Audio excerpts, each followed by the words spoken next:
আপনারা সত্যি বিশ্বাস করতে পারবেন না, 10 টাকার গুঁড়ো দুধের প্যাকেট দিয়ে মাত্র 10 মিনিটে, তাও আবার স্টিলের বাটিতে, এত সুন্দর দই বানানো যায়, একদম দোকানের মতো।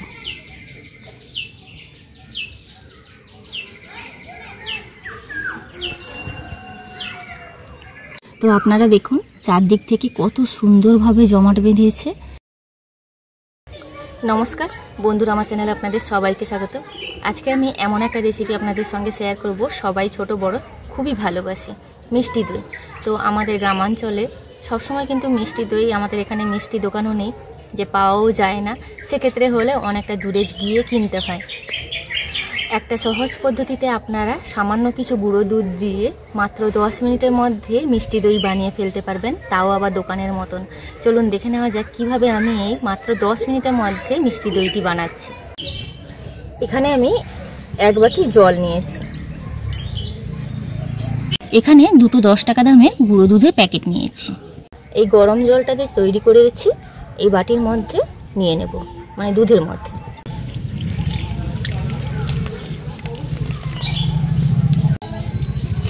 একদম খুব বেশি গরম না, উষ্ণ গরম করেছি।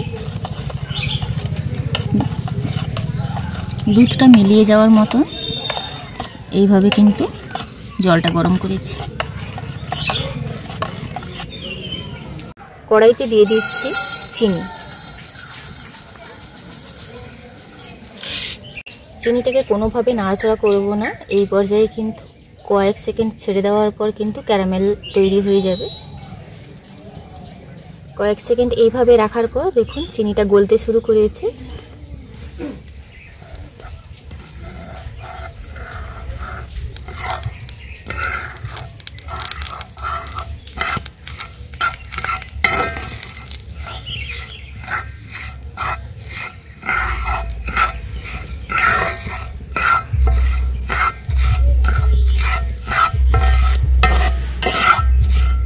জালটাকে মিডিয়ামে রেখে কিন্তু চিনিটাকে ক্যারামেল তৈরি করতে হবে, না হলে কিন্তু খুব বেশি লাল হয়ে গেলে মানে তেতো হয়ে যাবে।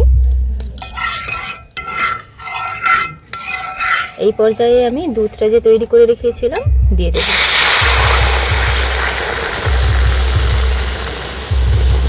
প্রথমে একটু জমাট বাঁধলেও সেটা কিন্তু মিলিয়ে যাবে।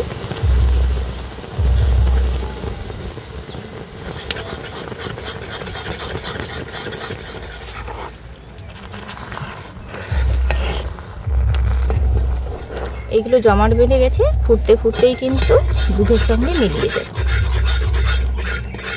এখানে আমি এই চামচের 2 চামচ টক দই নিয়েছি, বাটির মধ্যে নিয়ে নেব। টক দইটাকে খুব ভালোভাবে ফেটিয়ে নেব। এই যে 2 মিনিট মতন জাল করে নিয়েছি, এবার দুধটা কিন্তু নাবিয়ে ঠান্ডা করে নেব।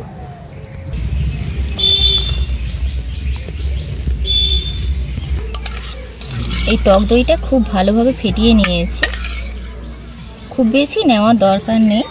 তো এই দইটা কিন্তু ভালোই টক আছে, তার কারণে এই চামচের 2 চামচ নিয়েছি। যেই বাটিটাতে দই গুলেছিলাম 1 টিস্পুন নিয়ে নিচ্ছি কর্নফ্লাওয়ার। সামান্য একটু জল দিয়ে গুলে নেব।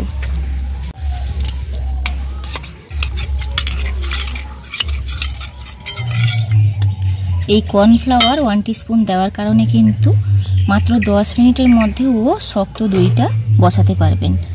বা এমনিও আপনারা সময় নিয়ে দই বসালে পরে সামান্য একটু কর্নফ্লাওয়ার দেবেন, তাতে করে দইটা কিন্তু খুব সুন্দর জমাট বাঁধবে। তো এই দইয়ের গ্লাসের মধ্যে এই কর্নফ্লাওয়ার গোলা জলটা দিয়ে দিচ্ছি। এবার খুব ভালোভাবে মিশিয়ে নেব। এখানে একদমই নেভানো আঁচ।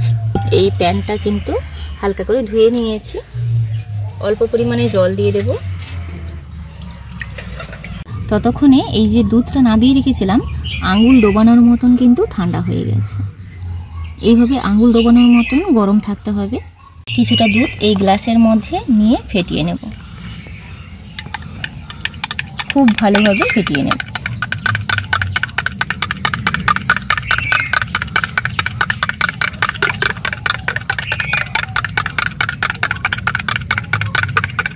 আমি যেহেতু এই বাটিটাতেই বসাবো, আবারও কিন্তু ওই আগের দুধের সঙ্গে এটা মিশিয়ে নেব। খুব ভালোভাবে এটাও কিন্তু মিশিয়ে নেব।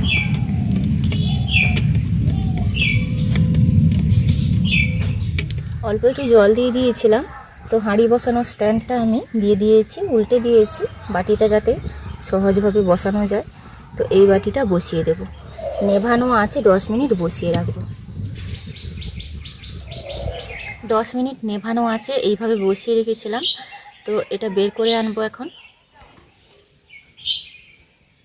উপরটা দেখে আপনারা নিশ্চয়ই বুঝতে পারছেন এটা কত সুন্দরভাবে সেট হয়েছে, আর এটা কিন্তু জলীয় বাষ্প জমেছে। তো এটা আমি কিছুক্ষণের জন্য ফ্রিজে রেখে দেবো। একটু 1 ঘন্টা ফ্রিজে রেখে দিয়েছিলাম, আপনাদেরকে একটু দেখাই। উপরটা দেখলে আপনারা বুঝতে পারবেন কত সুন্দরভাবে সেট হয়েছে। এই যে দেখুন, আমি হাত দিয়ে দেখাচ্ছি।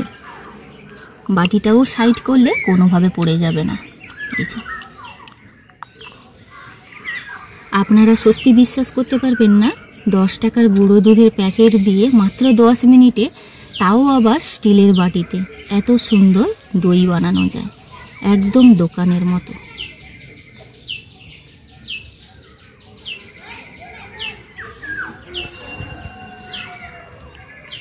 তো আপনারা দেখুন চারদিক থেকে কত সুন্দরভাবে জমাট বেঁধেছে।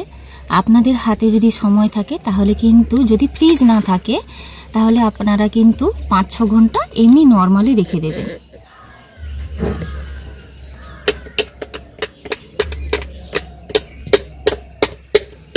একদমই মিষ্টির দোকানের মতন মিষ্টি দই ঘরেই বানিয়ে নিতে পারবেন। অসম্ভব সুন্দর খেতে লাগে, কোনো লিকুইড দুধের প্রয়োজন হবে না। মাত্র 10 মিনিটে স্টিলের বাটিতে 10 টাকার গুঁড়ো দুধ দিয়ে আপনারা দেখলেন আজকের মিষ্টি দই। দোকানের মতন পারফেক্ট মিষ্টি দই কিন্তু এই পদ্ধতিতে বানিয়ে নিতে পারবেন। ভিডিওটি ভালো লাগলে লাইক, শেয়ার, কমেন্ট করতে ভুলবেন না। চ্যানেলে যদি নতুন হয়ে থাকেন চ্যানেলটিকে প্লিজ সাবস্ক্রাইব করে পাশে থাকবেন। আপনারা সবাই ভালো থাকবেন, সুস্থ থাকবেন, সাবধানে থাকবেন। দেখা হচ্ছে পরবর্তী একটা নতুন পর্বে।